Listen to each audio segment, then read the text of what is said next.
Thank you very much, Madam. That now concludes our debate on the subject. And we're now going to move on to the next statement. Statement by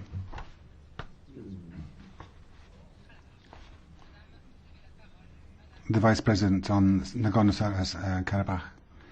Somebody is speaking. Let me start by saying I'm very glad that we have this debate tonight. This was the situation in the Nagorno-Karabakh was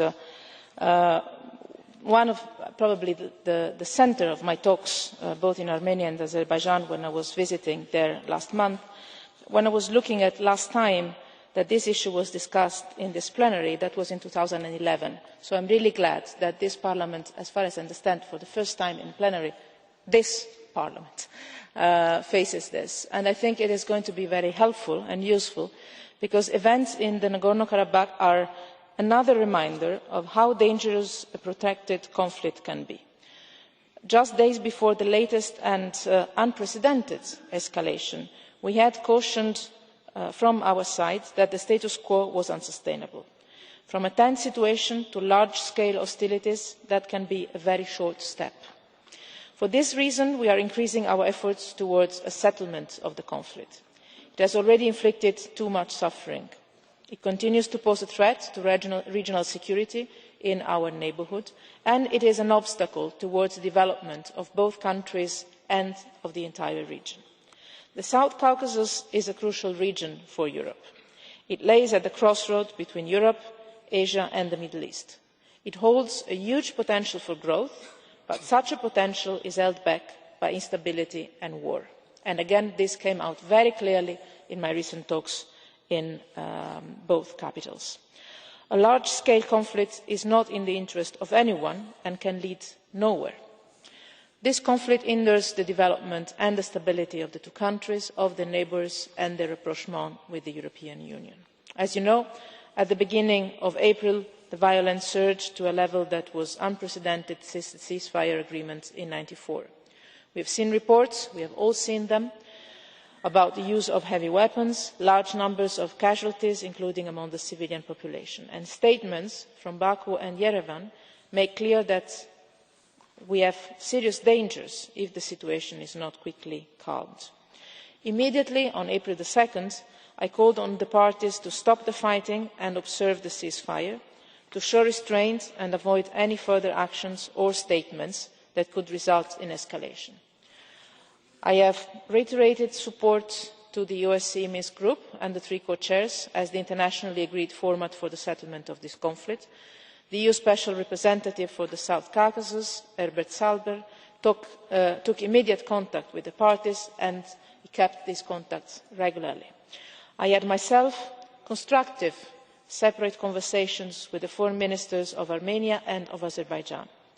I will keep in contact with them also in the coming days and in the coming weeks, and our Special Representative is visiting the region exactly this week. Let me add that I hope that you can contribute to our efforts with your own parliamentary contacts.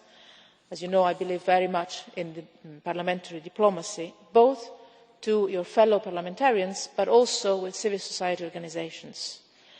We all know the way ahead. The escalation makes it even more clear that the conflict does not have a military solution. Developments on the ground demand that we stay vigilant and continue to insist on the strict observance of the ceasefire and on moving forward in the peace process. Especially targeting civilians must stop. But obviously we cannot settle for the status quo. A political solution is what is needed, and our political goal must be that the sides resume negotiations on a comprehensive settlement of the conflict. The Minsk Group and its co-chairs are there to further mediate, and the EU has supported a settlement on the basis of the Madrid principles proposed by the co-chairs. But ultimately, we know well the solution is in the hands of the parties to this conflict. They need to be ready to make meaningful compromises towards peace. In parallel with observing the ceasefire and engaging in negotiations, it is necessary to create an environment that is conducive to progress. Actions and statements which could further complicate the already complex environment have to stop. The European Union fully supports measures that can help. For instance, the repatriation of the bodies of dead soldiers to their families. I am encouraged by the mechanism that has been put in place in recent days by the ICRC and the OSCE. We will need also new efforts that can accompany the political process. This includes, among other things, enhanced security measures such as the OSCE proposed mechanism for investigation into the ceasefire violations, and this is a mechanism the European Union has endorsed. The EU, complementing the efforts of the Minsk Group co-chairs, has for several years now supported activities that facilitate peaceful contacts between people across the conflict divide. Today this work is more important than ever.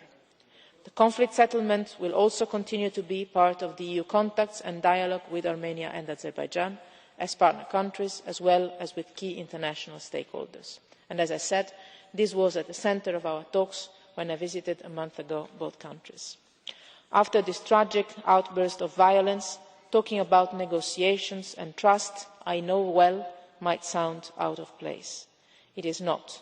Actually, it is the only rational thing to do. The alternative to negotiations would be more death and more destruction. Everyone now understands that the status quo can only lead to more violence, and this is exactly what happened. Let us not underestimate the dangers of this conflict.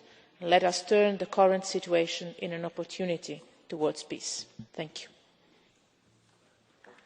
Merci, Madame. Thank you very much. Now the group speakers, beginning with Mr. Preda for 1 minute on behalf of the EPP Group. The recent events in Nagorno-Karabakh show once again that the big problem of the so-called frozen conflicts is that they can become hot at any moment.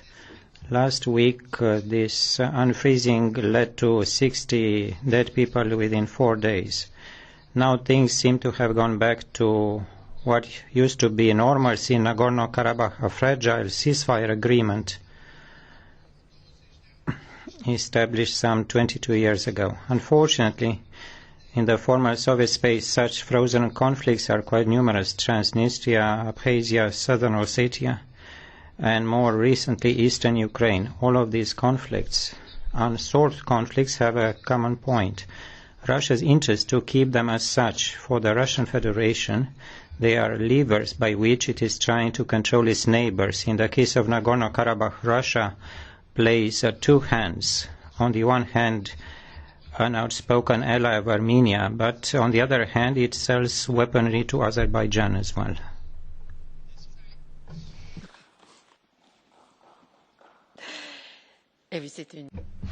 Yes, it was a minute. Mr. Bostinaru, 1.5 minutes on behalf of the S&D Group. Madame la Présidente, dear Madam High Representative, Vice President of the European Commission. The conflict of about 10 days ago shouldn't be underestimated. Despite the very little information that managed to escape from the authorities' control, this was a real large-scale military confrontation which left hundreds dead or wounded on both sides, including civilians. The ceasefire announced on 5 April seems to hold for the moment, but we have to face the reality. After more than 20 years, we have no political solution for this frozen conflict, but rather a serious aggravation. We call on both sides to show restraint and stop confrontation. We also call on the establishment of the OSCE of a real mechanism to monitor the ceasefire in order to avoid another escalation and a large-scale military confrontation with the risk of involvement of external actors. It is important that OSCE Minsk Group action is revitalised in order to bring the two sides back to the negotiations. And at the same time, it is fundamental to see that Europe is playing a more active role by using more for more, having in mind the particular relations we have with Armenia and with Azerbaijan. Before I conclude, let me also add that we are considering the region as so important, and having in mind the EU leverage, it will be important to reflect the viable solution so that you cannot simply support the Minsk Group but also play an active role within it. Thank you. Merci pour votre patience, Madame la Présidente. Thank you very much. I wanted you to stick to time and speak more slowly. Of course, there's two things that are difficult to reconcile. Mr. Tannock. The 1994 war ended. We are sadly all too familiar with the occasional recurrence of hostilities, particularly sniper activity along the line of contact. This most recent offensive is, however, quite unprecedented and appears to have been a full-scale mobilisation of Azerbaijani forces across the entire line in an attempt to retake territory with many casualties. I am pleased that the ceasefire is holding, and I encourage an immediate return to the negotiating table under the auspices of the Minsk process. The use of advanced Russian weaponry by Azeri forces, such as the Smerch rocket launchers, shows us that the policies of Putin are once again at play in his so-called spheres of influence. We must also bear in mind the prevailing low oil price and the domestic effects that this is having on Aliyev's strategy to create an external military diversion.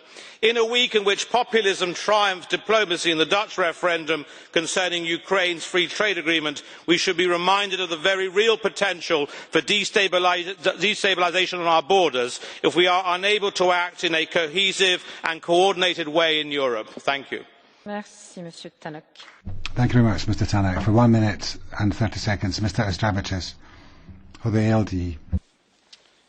Madam Chair, Madam High Representative, colleagues, all experts agree that if escalated further, Nagorno-Karabakh conflict would certainly be far more lethal and ruthless than it was 2 decades ago. And those who ordered recent escalations can't hide from history.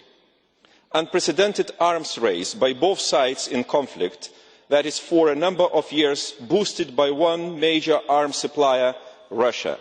Bloody money, billions of dollars, is pouring into the Russian budget. Vice Prime Minister of Russia has recently said the following about the Russian arms supplies. I quote, "Everything is according to contracts. Both countries are strategic partners to us."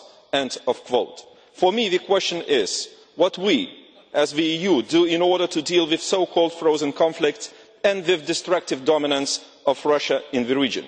Have we, as the EU, ever asked for our legitimate place behind the negotiating table, what is supposed to deal with the conflict?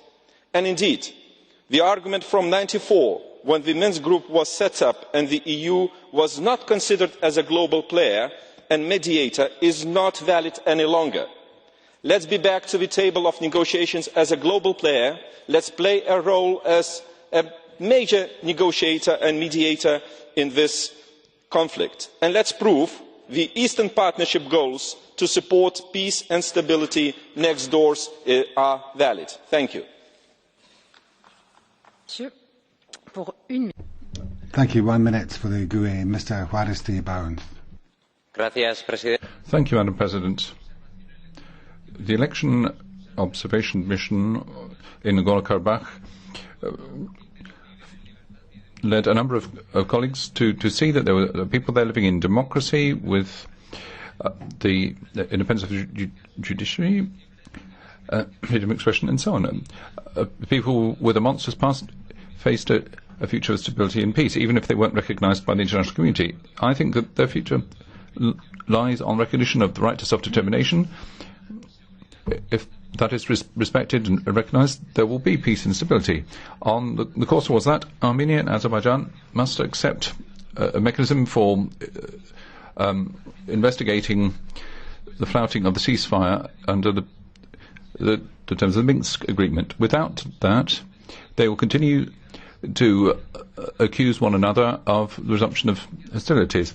We need an ongoing peacekeeping effort in Nagorno-Karabakh. Thank you. 1.5 minutes for the Greens. Mrs. Hautala. The only way to prevent a new outbreak of war around the line of contact and to de-escalate the situation is to stop the military build-up and the relevant arms race. The best way to achieve this is to deploy a robust UN peacekeeping mission around the line of contact with the demilitarisation of the area and the withdrawal of all heavy armaments 15 to 30 kilometres away. The parties in the framework of the OSCE Minsk group should develop and agree to an incident prevention and investigation mechanism where to address all the eventual violations. Nagorno-Karabakh differs from the other frozen conflicts in one point. Both parties agree that most of the conflict area belongs to Azerbaijan, and I'm talking about the 7 provinces surrounding Nagorno-Karabakh. Armenia, therefore, should give back to Azerbaijan most of the occupied provinces within a reasonable fixed delay. And at the same time, the OSCE Minsk Group presidency should relaunch the negotiations on the final status of Nagorno-Karabakh. President, instead of exchanging accusations against each other on eventual war crimes committed in Nagorno-Karabakh, Armenia and Azerbaijan should both sign and ratify the Rome Statute on the International Criminal Court. Armenia has signed but not ratified. Azerbaijan neither signed nor ratified. And finally, the EU should apply the same approach to all the conflicts in the Eastern Partnership countries, avoiding double standards. For 1.5 minutes, Mr. Arnett, on behalf of the EFDD. Madam President, Madam Commissioner, there is much, I think, that we can agree on in responding to this situation. It is tragic that a ceasefire which has lasted, in general, so well since the mid-1990s should fall apart so rapidly decades later.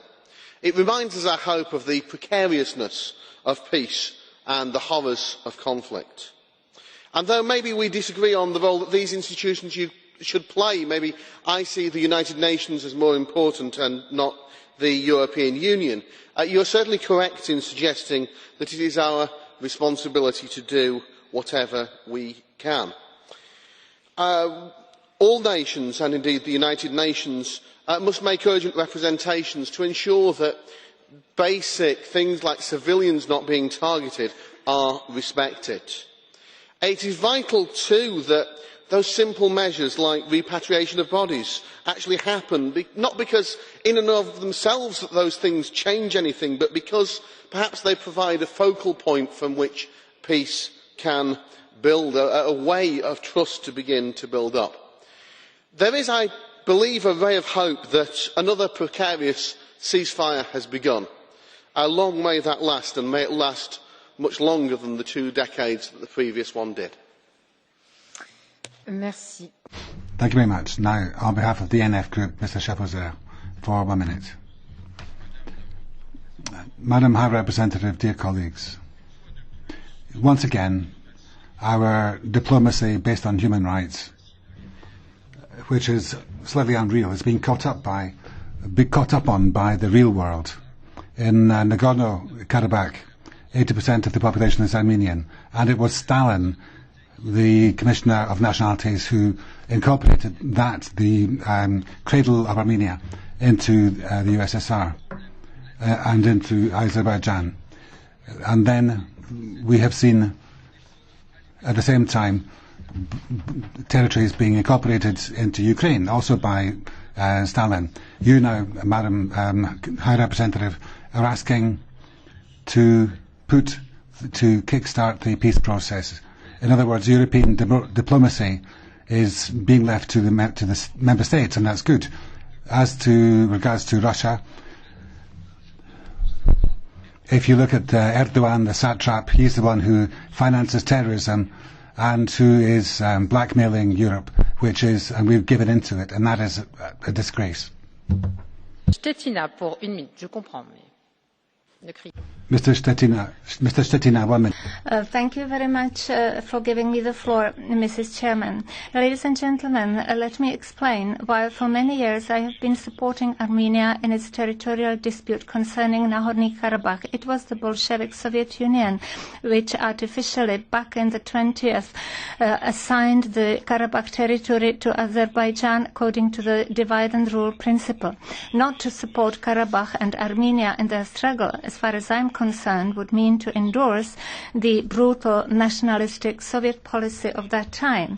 Let me point to the fact that the Minsk Group co-chairs are calling on presidents of Armenia and Azerbaijan to accept the investigative OSCE mechanism on ceasefire violations. Without this mechanism, both parties will continue mutually accusing one another from initiating attacks at the line of contact on the Azerbaijani-Armenian border. Armenia agrees to discuss details of this mechanism, and OSCE is now calling on Azerbaijan to do the same. Monsieur Liberatsky. Thank you. Mr. Liberatsky for 1 minute. Thank you very much, President. High Representative, thank you very much for your presentation of the crux of the matter. We should be aware we are debating the situation of a country of 150,000 people. A small country, a defenseless one.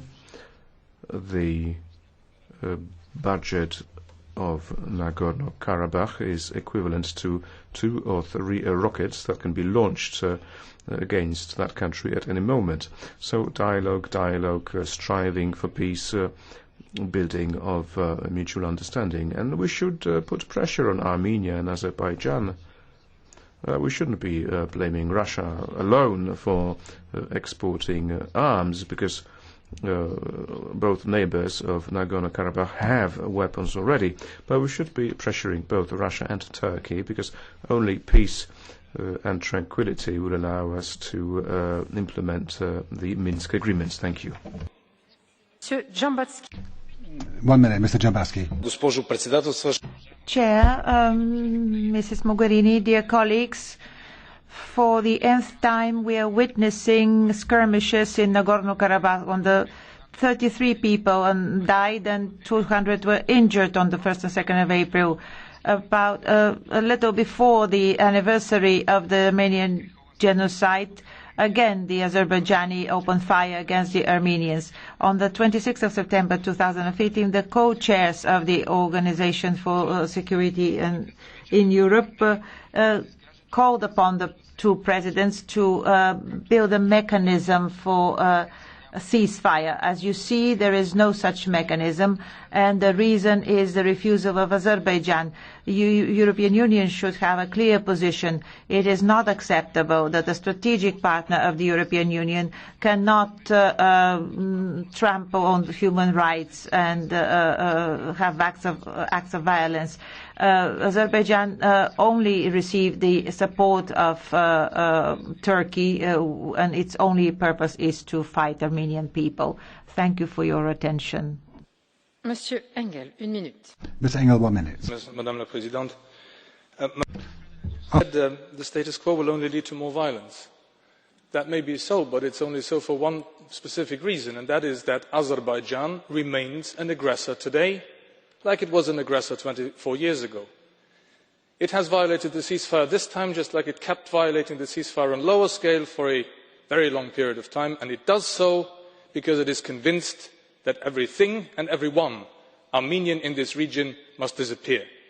Now, this is the reason why it has never accepted anything the Minsk group has been able to propose, because anything that it can propose is compromise, and Azerbaijan does not want to compromise, just like the Armenians do not want to compromise any longer with a country that elevates Ramil Safarov to the level of national hero.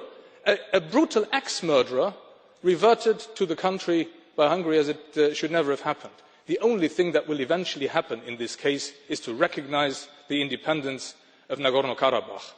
It was declared in full accordance with the Soviet constitution applicable at the time. It was never accepted. It is time to do so now. Merci, Monsieur Christea. Mr. Christea, 1 minute. Merci. This month's escalation in the Nagorno-Karabakh conflict is not only deeply worrying, but simply unacceptable for 2 reasons. Firstly, because it took a toll that will always be too high and we can never get used to and tolerate: the loss of innocent lives. Secondly, because what we are witnessing is not only the latest violation of the ceasefire, but also the gravest since the agreement signed in 1994. I feel that today calling for restraint and the cessation of hostilities is no longer enough, and quite frankly 22 years too late. The review of the ENP put stabilisation as the main political priority. It is time for the EU to complement strategically the efforts of the OSCE Minsk group. and it is also time for the Russian Federation to contribute genuinely to peace. How can an OSCE co-chair be a peace broker and at the same time the main arms provider to both countries? Merci. Thank you very much. 1 minute, Mr. Karim. President, may I start as chair of the South Caucasus delegation in echoing your very words that you spoke today. It is far too easy to take a position and apportion blame. You have not done so, and I will seek not to do so as well. And what happened is actually no surprise. The situation was unsustainable and bore the inherent danger of resumption of hostilities, and what happened was bound to take place. My message to my Armenian friends is that the status quo is not in your interests, not in the short term, not in the long term.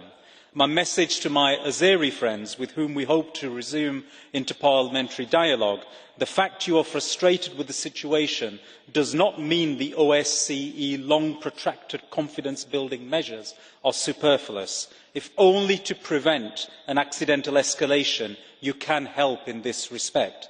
And my message to both: you are the ones that have the primary responsibility to find reasonable compromises based on international law. There is no external actor that can do this in your place, certainly not the one that is selling both of you bullets. Madame Manescu. Thank you, Mrs. Manescu. 1 minute. Mulțumesc, doamnă președinte. Thank you very much, Chairman. Vice President, allow me to thank you for the constant involvement in mediating conflicts, and let me express my concern over the escalation of the Nagorno-Karabakh conflict and the daily drama for people who live in the region. It is clear that a sustainable solution can exist only after stopping the use of armed forces and coming back to the peace negotiating table. In accordance with the resolutions of the European Parliament starting with 2010 and up to 2015, the parties involved in the conflict have the obligation to start a process of negotiation in the terms decided by the OSCE group in Minsk, putting an end to violence, immediate withdrawal of military forces from the occupied territories, observance of the territorial integrity, equal rights for the population, the right of those who have left their homes to go back, and accepting an international peace mission in the region. Thank you. Thank you, Mr. Zala. 1 minute. Colleagues, I am not going to speak about the recent situation on the ground. Nobody is able to detect the real truth. Every side has its own. For the EU, 2 aspects are crucial. First, the principle of sovereignty and territorial integrity. Based on these principles, the EU can play a really game-changing role. Second, I don't believe in Minsk Group, but I believe the EU, in the person of the High Representative, has the capacity to broker the negotiations. I am absolutely sure that the picture and possibility of the independence, the hope of all South Caucasus countries to determine their fate independently, without meddling of super and less superpowers from outside, is a good starting point for that big task to broker the final peace arrangement. Thank you. Thank you very much. This is Theo Harus for 1 minute. Thank you, Madam President. We need to impose sanctions on Baku for the new attack on the people of Nagorno-Karabakh. The people of Nagorno-Karabakh have been resisting for 60 years to Soviet authoritarianism, and they're now being bullied by the regime in Azerbaijan. And we know where the solution lies. It's incumbent on the EU to support the people of Nagorno-Karabakh who are only fighting for their freedom. And they cannot be simply left to an unfair status quo. We must see recognition of the of Nagorno-Karabakh and sanctions on Azerbaijan, because they'll bring peace very close. Thank you very much. Now, catch the eye, beginning with Mr. Kukan, who has 1 minute. Thank you very much, Madam Chair.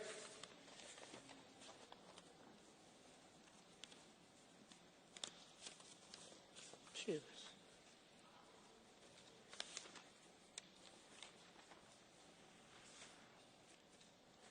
I think that in the current situation in Nagorno-Karabakh region, we should strive to stop the violence because in the immediate neighbourhood it is dangerous and the escalation of this conflict can have serious repercussions in the entire region.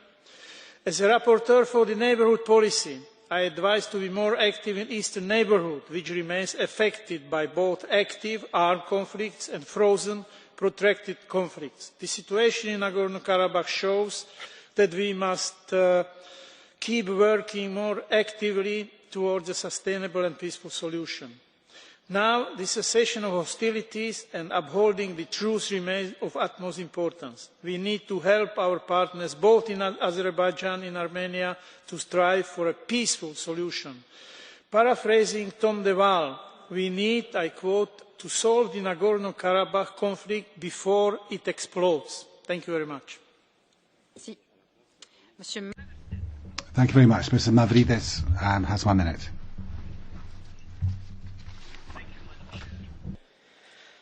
I think that Madam Vice President Mogherini has made it very clear by stating that the military confrontation does not offer a political solution to the problem. However, I think we should stress the importance that the co-chairs of the Minsk group called both Armenia and Azerbaijan to accept a mechanism to investigate ceasefire violations, as has already been stated by some of my colleagues. Without such a mechanism, the sides will continue to blame each other for initiating the attacks, and also we're going to have loss of lives. Armenia has agreed to discuss the details of setting the mechanism. Azerbaijan has not so far. So it's one thing to be neutral, but it's another thing to be impartial. That's why, without this mechanism in place, with the mechanism in place, some lives on both sides could have been saved. Thank you. Merci. Monsieur Jurek. Thank you very much. Mr. Jurek, 1 minute. La Presidente, 99 lat.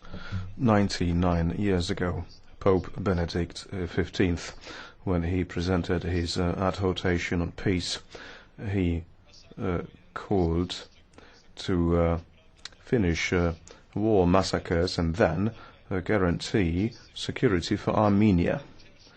We both know how much this nation has suffered throughout history.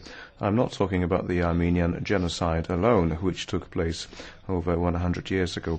I'm talking about dramatic origins of Armenian independence during the late 80s and early 90s. Armenia has a special right to secure borders.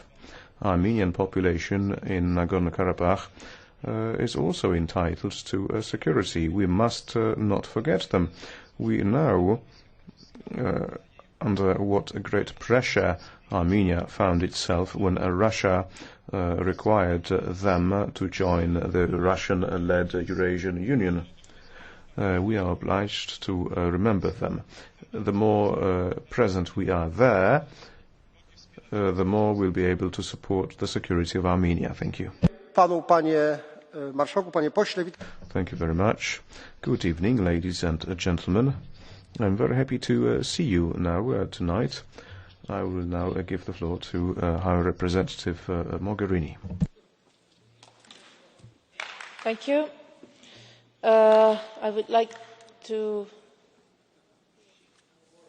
Can I go on? Thanks. I would like to, first of all, reiterate what I've heard by many of you in the room, that our support to this process, trying to find the most reasonable way to make it restart and proceed in the right way, is essential. And I would like to echo Mr. Karim's words that I find very wise, that we are there to facilitate to help, to accompany, to try and find the sustainable solution and the sustainable compromise, but at the end of the day only the political will of the parties themselves will move things towards a peaceful settlement, and this is also part of our effort. When I say creating the conducive environment or trying to avoid that environment is disruptive is also part of our job. So I take all your comments on board for our work, for the work of our special representative that is daily and nightly dedicated to this, as I said, with visits in the region in this week, and obviously staying ready to also increasingly engage in these efforts as will be necessary, if necessary, in the future. Thank you. Grazie tante. Bardzo dziękuję pani. Thank you very much, Madam Commissioner. Discussion on this item is closed. The next item is the statement of the Vice President of the Commission